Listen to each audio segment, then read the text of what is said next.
Remaja-remaja putri ini harus diberikan konseling, penyuluhan yang lebih intens, di mana, mereka tuh harus menyiapkan kehamilannya dengan baik. Oke. Itu mulai dari remaja putri. Jadi Kira-kira ibu ini, antibiotik yang bisa membunuh bakteri yang ada di dalam tubuh itu, kira-kira dengan antibiotik apa? Seperti itu. Jadi biasanya antibiotik-antibiotik yang, lebih luas, istilahnya broad spectrum. ya. Jadi spektrumnya itu lebih luas. Jadi biasanya, antibiotik itu memang dikhususkan untuk digunakan kalau memang Ibu hamil itu mereka mendapat, pemberian makanan tambahan pemulihan, yang mana pada saat pemberian makanan tambahan itu mereka mendapat, makanan tambahan itu selama 120 hari. Mikrobanya itu dia kebal terhadap dia punya antimikroba tadi. Jadi sakit karena penyakit infeksi, kotong kasih antibiotik. Kalau misalnya infeksi bakteri, dia pungkuman susun de mempan lah begitu. Jadi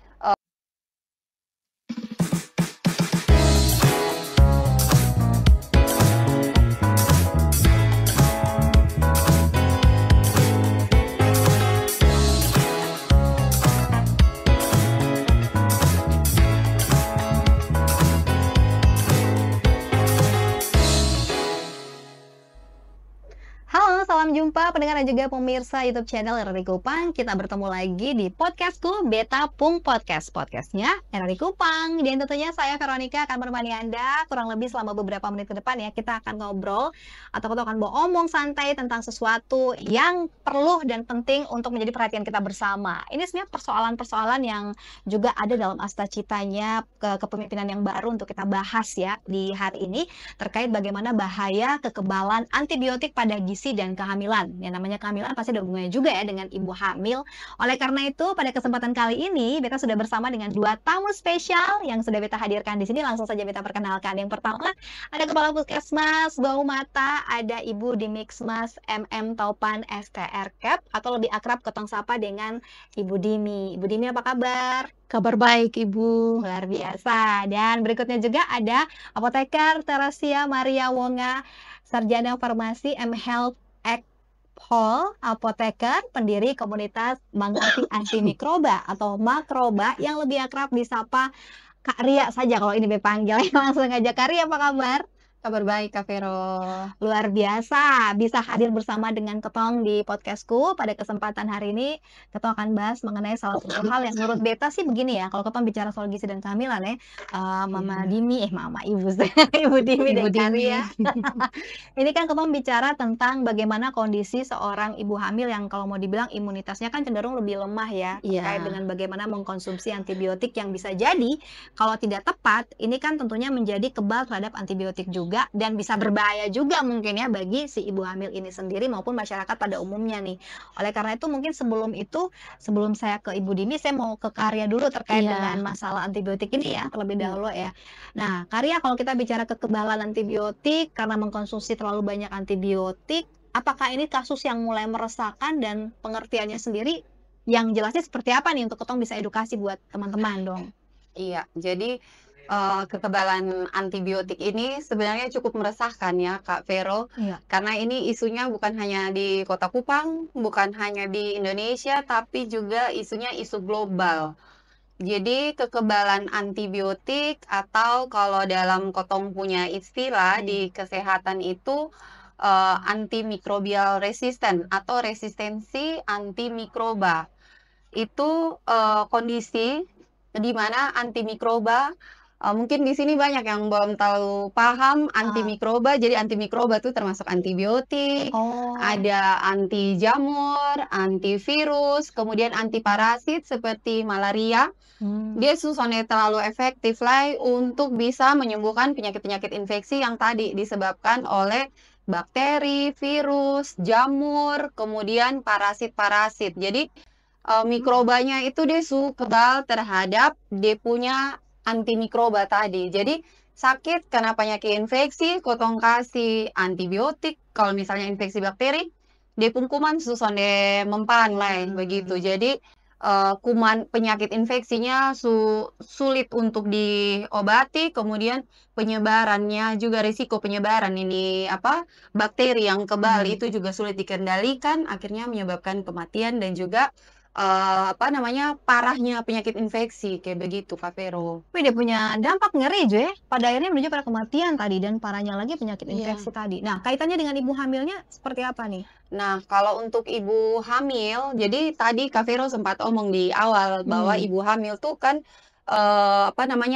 masalah hormonal, iya, kemudian masalah-masalah lain karena bukan hanya, eee, butuh makanan atau butuh nutrisi untuk diri betul sendiri, betul. tapi untuk anak. Kalau misalnya ibu hamilnya itu dia rentan terhadap infeksi, kalau misalnya diobati dengan antibiotiknya misalnya tidak terlalu tepat atau Mhm, memang terpapar dengan kuman-kuman yang resisten, misalnya kayak ada TB atau misalnya penyakit-penyakit menular seksual, sekarang mhm. kan banyak Oh, ya di iya. Kota Kupang.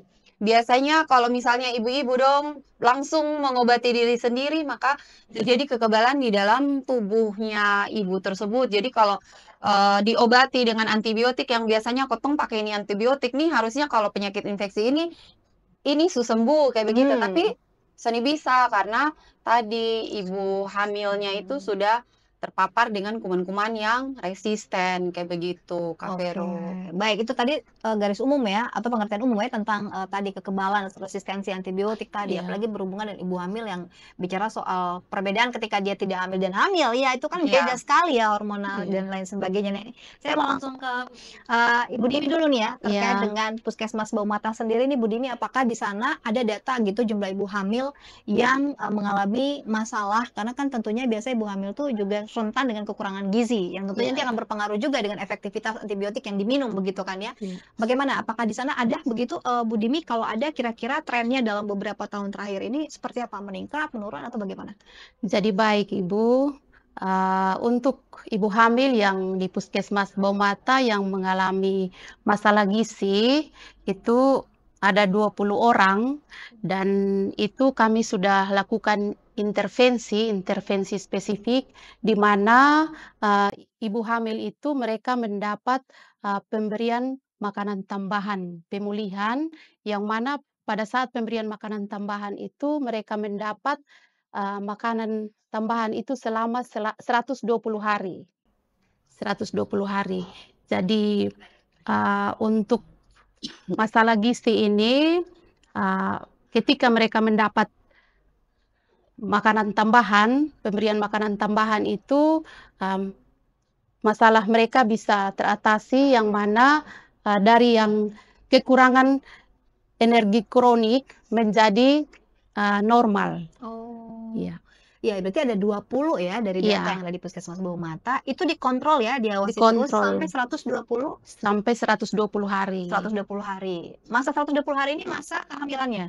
masa kehamilan, Oh, begitu. ya. Keluhan apa saja yang biasanya disampaikan oleh para ibu hamil tersebut ya, terkait dengan, gizi dan kondisi kehamilan mereka, begitu? Eee, kalau ibu hamil mereka datang sering mengeluh kalau memang masalah gizi, sering mengeluhnya kepala sakit dan pusing. Lebih sering kepala sakit, kepala Kepala pusing sakit ya. dan pusing, Kondisi iya. anak, janinnya aman? Kondisi janinnya aman, kan dilakukan pemeriksaan. Mmm, lebih ke sakit kepala ya, Iya, pusing, dan itu itu saja. aja ya, Iya. Bu, ya? Oh, yang kekurangan gizi ya, lebih seperti itu. Dari sisi berat badan? Kalau dari sisi berat badan itu, eee, dilakukan oleh bidan, kemudian juga oleh, ahli gizi. Mmm, Jadi saat pemberian makanan tambahan 120 hari itu, eee, dari petugas gizi juga mereka selalu, melakukan penimbangan. untuk Penimbangan berat mengetahui ya? badan, kemudian juga pengukuran lingkar lengan. Dan perkembangan sejauh ini setelah hasil pemberian makanan tambahan dan kontrol dari teman-teman bidan yang ada di Iya. puskesmas, terjadi perbaikan ya? terjadi perbaikan. Oh, Iya. baiklah kalau gitu. Nah, kalau dari sisi data, kasus ibu hamil yang butuh antibiotik juga ada nggak sih? Artinya ketika sudah terlanjur infeksi dan lain sebagainya gitu, sejauh ini? Kalau kami di Puskesmas Baumata, ketika ibu hamil itu datang, kemudian melakukan pendaftaran di loket. Setelah pendaftaran di loket, dilakukan pemeriksaan oleh bidan, kemudian melakukan pemeriksaan laboratorium dulu, Ibu. Pemeriksaan laboratorium itu kalau seperti yang disampaikan oleh Ibu Ria tadi, kalau ada infeksi, kan sekarang itu ada istilahnya triple eliminasi, di mana itu ada pemeriksaan untuk ada sipilisnya, kemudian hepatitis, kemudian untuk HIV. Jadi kalau dilakukan pemeriksaan ada positif, maka nanti dari petugas labnya mengembalikan ke KIA, ke Poli KIA, dan di sana ada dokter juga dengan teman-teman bidan di sana. Mereka akan melihat kembali hasil pemeriksaan labnya dan akan merujuk ke vaskes tingkat lanjut rumah sakit. Oh begitu ya, Iya. nanti di rumah sakit baru bicara soal pemberian antibiotik Iya, dan lain sebagainya iya, untuk resep dan lain sebagainya. iya, Dari sisi puskesmas memberikan rujukan aja ya, iya, seperti itu untuk ditangani ke rumah ke rumah sakit. sakit. Oh berarti Iya, langsung ke dokternya ya, iya, kayak gitu. Saya ke Karya lagi ya sebelum saya ke Ibu Dimi terkait dengan tadi ibu hamil yang kurang gizi gitu ya, rentan apalagi kalau kita bicara tentang rentan mengalami infeksi yang sulit disembuhkan ya, apalagi kalau sudah resistensi terhadap antibiotik. Ini akan seperti apa nih? Jadi, kalau dilihat ya Kak Vero, berdasarkan pengalaman yang ada di rumah sakit, Iya. itu, memang, karena kondisi tadi ya, kondisi ibu hamil itu kan rentan terhadap infeksi. Jadi kalau misalnya ada terjadi masalah nutrisi pada misalnya ibu Iya. hamil tadi kekurangan nutrisi, maka pasti penyakit infeksinya akan semakin berat. Nah, kalau misalnya infeksinya sudah berat, kemudian diobati dengan antibiotik, kemudian antibiotiknya tidak mempan lagi pada ibu hamil itu, berarti penyakit infeksinya bisa dikatakan bahwa tidak bisa mengobati penyakit infeksinya. Seperti itu, karena kuman penyebab infeksinya itu kita tidak bisa obati lagi. Nah, biasanya kalau di rumah sakit itu kita kasih antibiotik A, ternyata tidak mempan, itu biasa dilanjutkan dengan pemeriksaan penunjang. Jadi kita ambil darahnya ibu itu atau misalnya ada infeksi di daerah mana, kita ambil sampel di daerah tersebut, kemudian kita tanam untuk kita melihat kira-kira ibu ini antibiotik yang bisa membunuh bakteri yang ada di dalam tubuh itu kira-kira dengan antibiotik apa, seperti itu. Jadi biasanya antibiotik-antibiotik yang lebih luas, istilahnya broad spectrum. Iya. Jadi spektrumnya itu lebih luas. Jadi biasanya, antibiotik itu memang dikhususkan untuk digunakan kalau memang terjadi kondisi, resistensi terhadap antibiotik, seperti itu. Jadi kuman-kuman tadi misalnya kuman E. coli atau kuman-kuman, Streptococcus yang biasanya, kalau di tangan itu flora normal, tapi karena dia membawa gen resisten, jadi akhirnya dia, kebal terhadap obat-obat, antibiotik tertentu, seperti itu. Jadi antibiotik itu ada yang membunuh, menghancurkan, proses mekanisme dari bakteri, misalnya enzimnya ini dimatikan, tapi karena bakterinya dia sudah kebal, dia sudah mutasi, dia sudah tahu bahwa, "Oh ini nanti kalau masuk ini antibiotik nih," dia sudah tahu nih, ini nanti antibiotik ini yang masuk. Jadi dia sudah mutasi, itu antibiotik sudah bisa masuk, harus yang di atas. Nah, kalau misalnya kotong sering menggunakan antibiotik yang broad spectrum tadi, maka tadi kondisi tubuhnya itu kan apa ya, maksudnya bakterinya memang dia mati, tapi patogen flora normal, bakteri-bakteri baik yang di dalam tubuh juga ikut mati. Jadi kotong biasanya kalau dari apoteker, selain kotong menganjurkan untuk minum antibiotik tepat, durasinya harus sekian lama, kotong juga menganjurkan untuk ibu-ibu hamil atau pasien yang mengkonsumsi antibiotik juga konsumsi vitamin B kompleks atau produk-produk probiotik, sehingga dia punya bakteri-bakteri baik yang di dalam tubuh, dia sudah mati semua. Karena kalau misalnya bakteri semua mati, yang hidup di dalam sini hanya bakteri-bakteri yang sudah resisten. Itu yang bikin terjadi kekebalan antibiotik. Nah, dia hidup yang di dalam sini resisten, dia sonde diam lah begitu. Dia bisa transfer dia pun gen yang resisten tadi di bakteri-bakteri yang sebenarnya sonde resisten. Jadi kalau ibu hamil misalnya kena penyakit infeksi, memang harus ke dokter, terus memang harus pemeriksaan penunjang itu sangat penting sehingga kita bisa tahu ini bakterinya bakteri apa, bakterinya dia sebenarnya cocok untuk obat apa, dia bisa efektif dengan obat apa, kayak begitu. Dari itu sampel juga kau bisa tahu, kau bisa mendeteksi itu ibu hamil tuh dia kebal terhadap antibiotik yang mana. Ya, jadi nanti ini waktu kotong tanam dia punya sampel, itu nanti kotong uji di dia punya antibiotik, oh ternyata ini antibiotik nih dia bisa bunuh ini bakteri. Jadi nanti dia akan muncul obat-obat yang dia resisten terhadap itu bakteri dan obat-obat yang sensitif terhadap bakteri itu.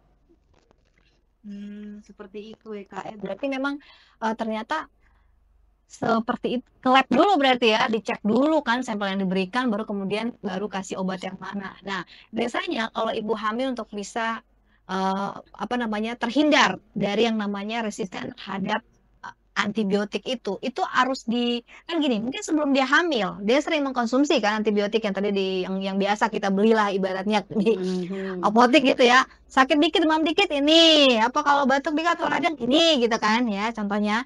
Apakah itu juga berpengaruh di masa kehamilannya dia akan sangat besar kemungkinan dia resisten terhadap antibiotik nih Kak? Iya, jadi itu salah satu Kak Vero, misalnya kotong sering konsumsi antibiotik sonde pakai resep dokter gitu ya. Dokter lah ibaratnya. Jadi langsung di apotek, mau beli obat ini contoh, mau beli ini obat dia nama ciprofloxacin atau mau beli obat kalau amoxicillin tuh sudah kayak kacang goreng. Jadi maksudnya sakit dikit amoxicillin, sakit sedikit parah sekarang cefadroxil ini pasien dong masyarakat dong karena dong sudah tahu kalau be sakit ini dokter kasih be cefadroxil kayaknya be sembuh begitu, jadi dong minum obat sembarang.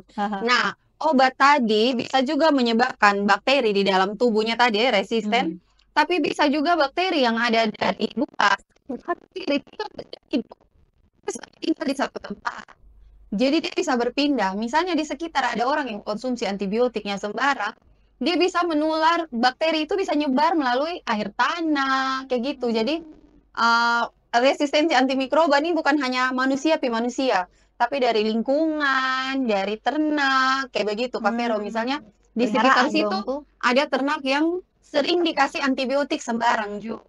Dia pun kotoran itu akan mengandung residu antibiotik yang residu kuman masuk ke antibiotik, masuk ke dalam tanah.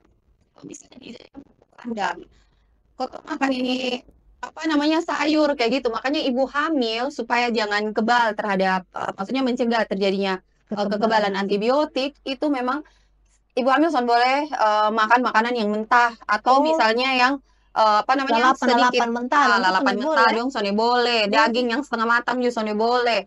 Harus jaga personal hygiene, kemudian vaksinasi, jangan lupa ibu hamil dong vaksinasi itu kan untuk mencegah terjadinya infeksi gitu ya, karena dia beri kekebalan aktif terhadap tubuh kayak begitu. Jadi harus vaksin, jaga personal hygiene. Kami paling banyak karena penyakit infeksi saluran kemih kayak gitu. Itu paling banyak kalau ke dokter tuh kalau infeksi pasti infeksi saluran kemih atau misalnya ibu-ibu hamil yang ada diabetes karena kehamilan kayak begitu. Jadi ada karena dia hamil akhirnya dia punya kadar gula dalam darahnya tinggi. Nah, itu mereka juga rentan terhadap infeksi. Jadi memang harus jaga makanan yang manis-manis dong, soalnya boleh makan yang mentah, dan tadi vaksinasi dan jaga personal hygiene. Terus kalau minum antibiotik itu harus betul-betul yang taat, soalnya boleh asal minum antibiotik kayak begitu Kak Vero. Oke, saya ke Bu Dimi nih, kan tadi di kampus kan paling banyak itu infeksi saluran kencing ya.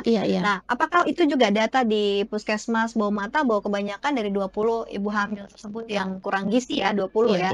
Atau selain daripada 20 itu mungkin ada yang udah gizi cuman sering sekali mengeluh keluhan infeksi saluran kencing paling banyak, atau infeksi apa lagi yang biasa dikeluhkan? Kalau untuk infeksi saluran kencing, kebetulan kami di Puskesmas Bau Mata itu ada siapkan juga untuk ibu hamil itu pada usia kehamilan 20 minggu itu mereka dites untuk penyakit gulanya ibu. Oh. Jadi ketika mereka dites penyakit gulanya itu selalu di KIE, di konseling untuk perbanyak minum air putih juga. Perbanyak minum air putih. Jadi sepanjang ini untuk infeksi saluran kencing itu tidak bermasalah di kami. Ibu Dini, beta agak sedikit penasaran ya. Kan tadi disampaikan 20 yang kekurangan gizi ya. Iya, iya. Itu rata-rata alasan mereka kenapa tuh? Untuk kekurangan gizi itu kan ketika ibu hamil itu pertama kontak dengan petugas kesehatan dengan nakes itu kan dilakukan penimbangan berat badan, tinggi badan, kemudian pengukuran lingkar lengan. Jadi kalau lingkar lengannya kurang dari 23,5 cm, maka itu kita sudah golongkan masuk dalam kekurangan energi kronik. Jadi kami juga melakukan KIE, penyuluhan di posyandu, di sekolah-sekolah bagi remaja-remaja putri, kemudian juga ada posyandu remaja, kemudian juga ada screening anemi untuk itu. Jadi untuk memutuskan mata rantai dari itu ibu hamil itu kita lakukan screening anemi, kemudian untuk pemberian tablet tambah darah pada remaja putri. Baik. Itu khusus pada remaja putri ya. Berarti tantangan menghadapi ibu hamil yang gizi kurang ini atau kurang gizi ini terlepas dari mungkin alasan mereka karena dari sisi ekonomi ya, kan Iya, iya. kebanyakan sisi kebutuhan gizi ini kan bukan hanya makanan kan harus terjamin kan, Iya, gitu iya. kan sampai akhirnya itu kan makanan tambahan toh, Mam Iya. Dini. Nah itu seperti apa tantangan yang dihadapi di Puskesmas Bau Mata untuk bisa mendata begitu kan? Ada juga mungkin ibu-ibu hamil yang cenderung mungkin takut begitu harus datang atau Iya. bagaimana nih kondisi di sana?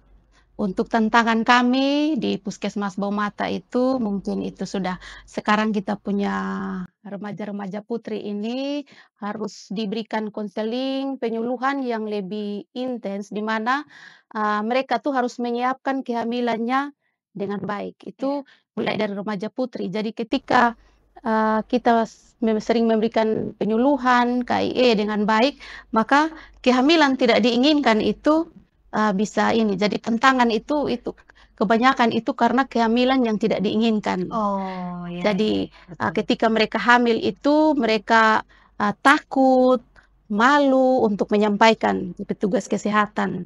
Jadi kami bidan-bidan di desa mereka bekerja sama dengan kader, dengan tokoh masyarakat, tokoh agama, sehingga kalau terjadi dalam lingkungan masyarakat itu ada kehamilan, bisa saling menginformasi.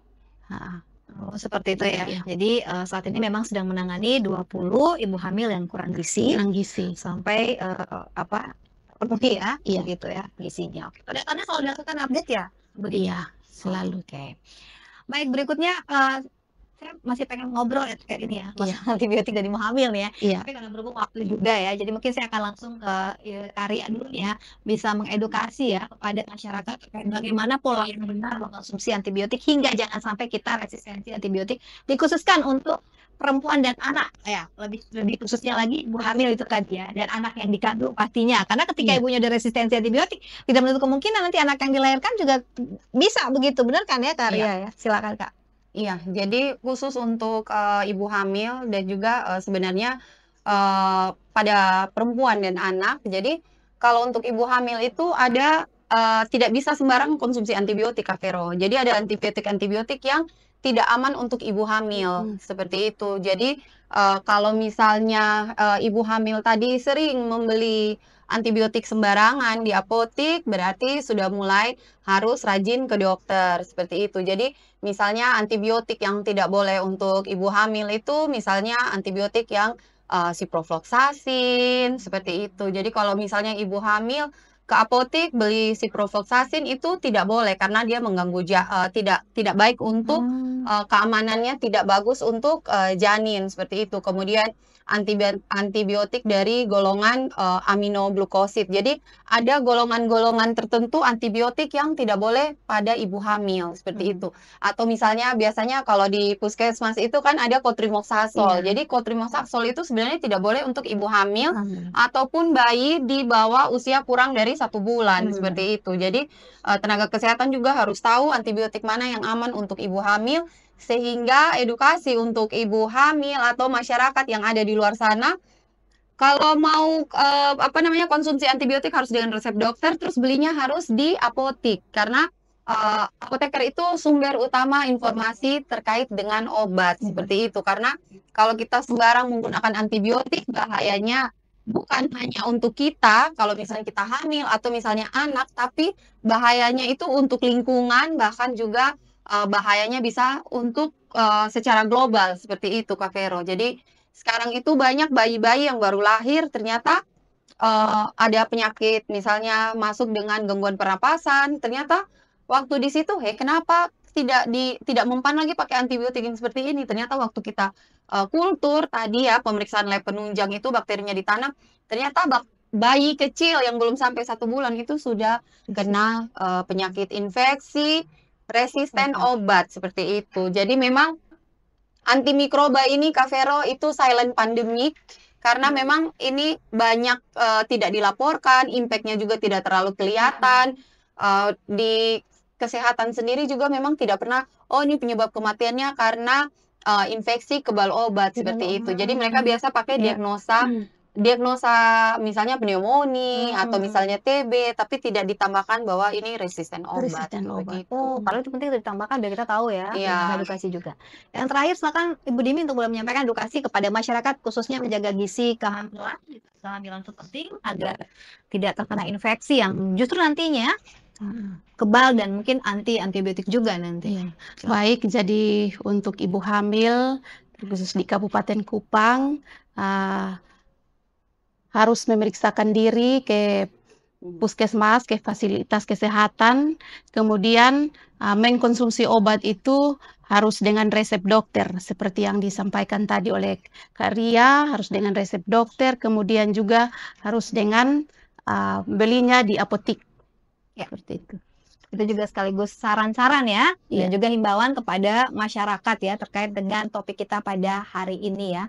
Baik, terima kasih buat Ibu Dimi, terima kasih juga buat Karya sudah hadir di podcastku, Beta Pung Podcast, podcastnya RRI Kupang pada kesempatan kali ini. Dan tentunya semoga apa yang kita perbincangkan ini bisa mengedukasi dan juga memberikan masukan-masukan ataupun hal-hal positif bagi Bapak Mama semua, khususnya bagi ibu hamil ya, untuk bisa hati-hati dalam mengkonsumsi antibiotik dan tetap jaga keseimbangan gizinya, karena itu penting sekali untuk tetap sehat, juga ibu sehat, janin sehat, tentunya akan menuju Indonesia Emas 2045 juga makin sehat dan sejahtera ya. Itu harapan kita semua.